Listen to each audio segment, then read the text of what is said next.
Greetings! In this quick video, we're going to show you how to troubleshoot a Ridemakerz remote RC toy car remote that's no longer working with your car.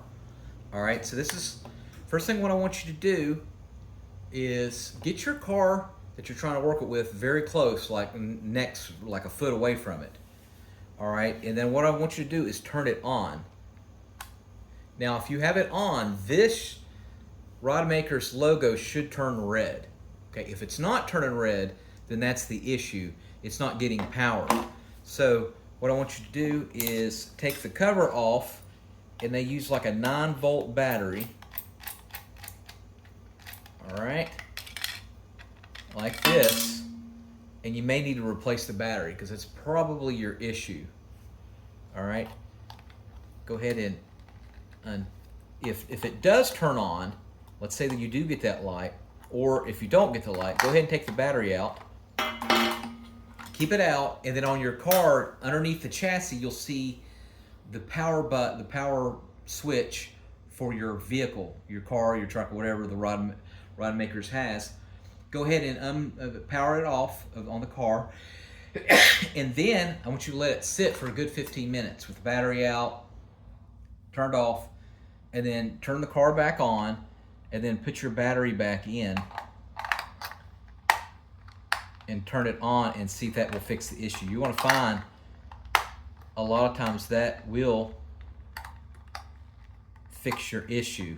And again, these use 9-volt, so you'll have to get another one if you suspect that it's the battery that's bad.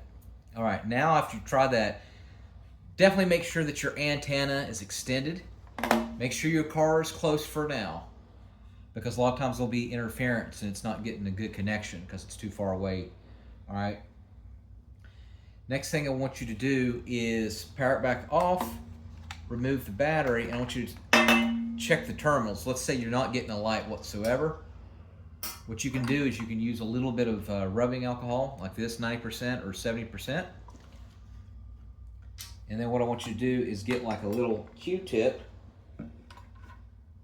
or a cotton swab, and I want you to just get a little bit, and then I want you to rub the terminals here really well, and especially if there's rust or corrosion, you can usually get them off if you scrub it really well. Even if you don't see rust, go ahead and do that anyway.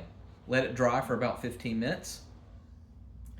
And then what I want you to do is put the battery back in.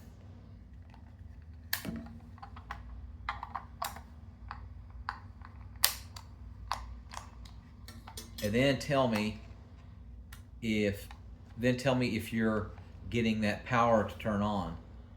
Okay, if you are, that's good, then it should work. If you see that this is powering and the car is still not working, it could be an issue with your car. See if you can find another model or another car, Ridemakerz car, to work with it. All right? All right, let me know if one of these solutions work for you. Make sure you subscribe.